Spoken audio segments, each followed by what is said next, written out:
Like کریں، subscribe کریں، bell icon کو دبائیں تاکہ ہماری ویڈیو سب سے پہلے آپ کے پاس پہنچ سکے۔ میرے پیارے آقا صلی اللہ تعالی علیہ وسلم کے پیارے دیوانوں،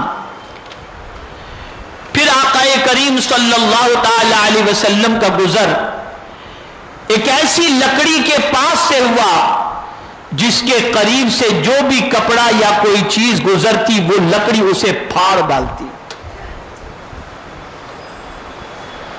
ایسی لکڑی کے پاس سے گزر ہوا جس کے قریب سے کوئی کپڑا یا کوئی اور چیز گزرتی تو وہ لکڑی اسے پھاڑ ڈالتی۔ حضور صلی اللہ علیہ وسلم نے دریافت فرمایا یہ کیا معاملہ ہے؟ حضرت جبریل امین علیہ الصلاۃ والتسلیم نے عرض کیا یہ آپ کی امت کے ان لوگوں کی مثال ہے جو راستے پر بیٹھتے ہیں اور راستہ روکتے ہیں۔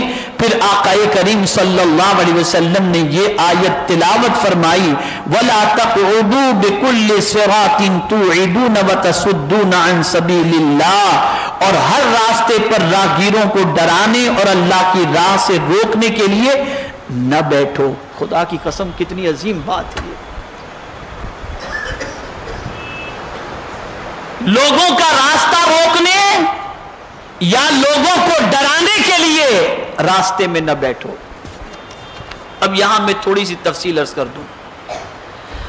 آج ہمارے بہت سارے بھائی بائک چلاتے ہیں، کہیں بھی کھڑے رہ جاتے ہیں اور راستہ جام ہو جاتا ہے۔ موبائل پر کھڑے کھڑے بات کر رہے ہیں، بات کرتے ہوئے گاڑی چلا رہے ہیں، کہیں بھی گاڑی کو کھڑی کر دیے، العیاذ باللہ۔ قیامت میں کتنا سخت عذاب ہوگا سنیے۔ کہیں بھی گاڑیاں پارک کر دی، کہیں سے بھی گاڑیاں لے آئے، راستے میں کھڑے ہو گئے، بات کر رہے ہیں، پارک کر رہے ہیں۔ آقا کریم صلی اللہ تعالی علیہ وسلم نے اس سے منع فرمایا۔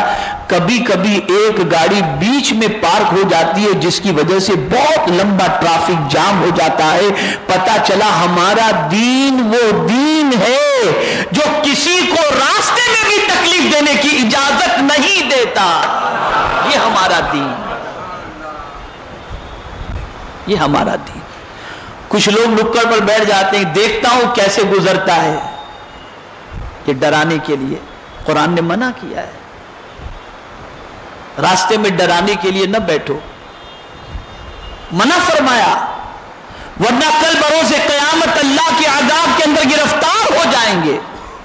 اے رسول گرامی وقار صلی اللہ تعالی علیہ وسلم کے دیوانوں، تو سرکار صلی اللہ تعالی علیہ وسلم نے سفر معراج کے اندر اس طریقے کے جرم کے مرتکب کو ایسے عذاب میں گرفتار دیکھا کہ جو کپڑا اس کے قریب سے، ایسی لکڑیوں کو دیکھا کہ جو کپڑا اس کے قریب سے گزرتا یا کوئی چیز گزرتی وہ لکڑی اسے پھاڑ ڈالتی۔ تو یاد رکھو جو دنیا کے اندر اس طریقے کی حرکت کرے گا، راستہ روکے گا یا راستے میں بیٹھ کر کسی کو ڈرائے گا، کل بروز قیامت وہ لکڑی بھی اس انسان کو پھاڑ ڈالے گی اور وہ اذیت کے اندر گرفتار ہو جائے گا۔